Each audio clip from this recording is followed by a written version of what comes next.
পদ্মশ্রী বীরেন কুমার বসাকের বাড়ির দুর্গাপুজোয় এবার নতুন চমক। 120 ফুটের প্যারিসের আইফেল টাওয়ার। জেলার পুজোগুলির মধ্যে অন্যতম নদিয়ার ফুলিয়ার বসাক বাড়ির দুর্গাপুজো। দীর্ঘ 40 বছরের বেশি মাতৃ আরাধনায় ব্রতী রয়েছে শান্তিপুরের বসাক পরিবার। নদিয়ার ফুলিয়ায় পদ্মশ্রী বীরেন কুমার বসাকের বাড়ির পুজো দেখতে ভিড় জমান জেলা তথা রাজ্যের একাধিক মানুষ। প্রতি বছরই বসাক বাড়ির দুর্গাপুজোয় থাকে বিশেষ থিম এবং সামাজিক সচেতনতার বার্তা। এবারেও থিমের চমক রেখেছেন বসাক বাড়ির সদস্যরা। সাধারণত বিভিন্ন ক্লাব এবং বারোয়ারিতে থিমের চমক দেখা যায়, তবে বাড়ির পুজোয় থিম এটা বিরল ঘটনা। তাই হাজারে হাজারে মানুষ আসেন বসাক বাড়ির পুজোয়।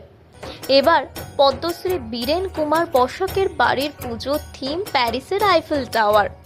120 ফুট উচ্চতায় সুউচ্চ প্যান্ডেল ইতিমধ্যে শেষের পথে। 3 রাত এক করে হচ্ছে প্যান্ডেল তৈরির কাজ।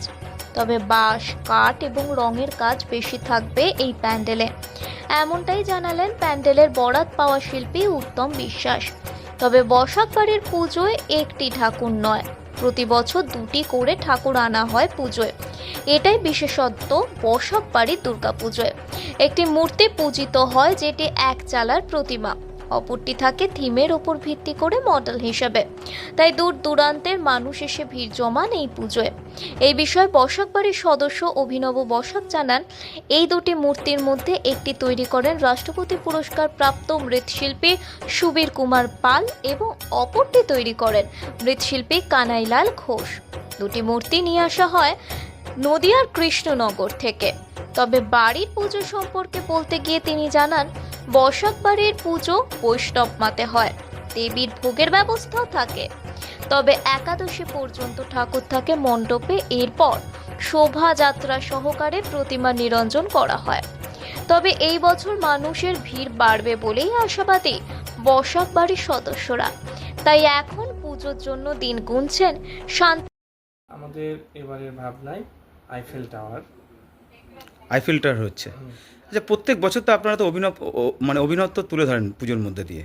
আপনাদের প্রতিমা কোথা থেকে তৈরি হয়? আমাদের বিগত কয়েক বছর ধরে যে মডেলের প্রতিমাটা হয় সেটা রাষ্ট্রপতি পুরস্কার প্রাপ্ত শিল্পী শ্রী সুবীর পাল করেন ভাবনা দিয়ে। আর তার সাথে আমাদের যে মাতৃ প্রতিমাটি হয়, যেটি পূজিত হয়, সেটা তৈরি করেন কৃষ্ণনগরেরই আর এক মৃৎশিল্পী শ্রী কানাইলাল ঘোষ। আচ্ছা, কি মতে পুজো করেন আপনারা? বৈষ্ণব মতে পুজো হয়। আচ্ছা, পুজোয় কি কি আরাধ্য থাকে, মানে কি কি ব্যবস্থা থাকে পুজোয়? আমাদের পুজোতে পঞ্চমী থেকে পূজা আরম্ভ হয়ে যায়, তারপর নানান উপাচার দিয়ে পূজা চলে। আমাদের পূজার এরকম কোনো বিশেষত্ব নেই, এটা হয় কোনো এরকম ব্যাপার কিছু নেই, কিন্তু পুজোটা যেমনভাবে একদম করণীয় সেইভাবে একদম পঞ্চমী থেকে পুজোটা হয়ে থাকে। নদিয়ার বিভিন্ন প্রান্তে যে দুর্গাপুজোগুলি হয়, যে মণ্ডপ সজ্জা থেকে শুরু করে সব কিছুই, কিন্তু আপনাদের বাড়ির দুর্গাপূজা এক অন্য আকর্ষণ কিন্তু প্রত্যেক বছরই থাকে। এবার আপনাদের আকর্ষণ আইফেল টাওয়ার। কদিন চলবে পুজো?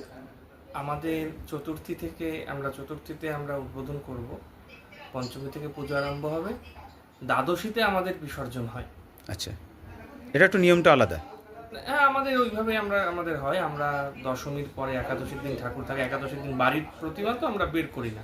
পুজোর সূচনা কে করেছিলেন? পুজোর সূচনা করেছিলেন আমার ঠাকুমা।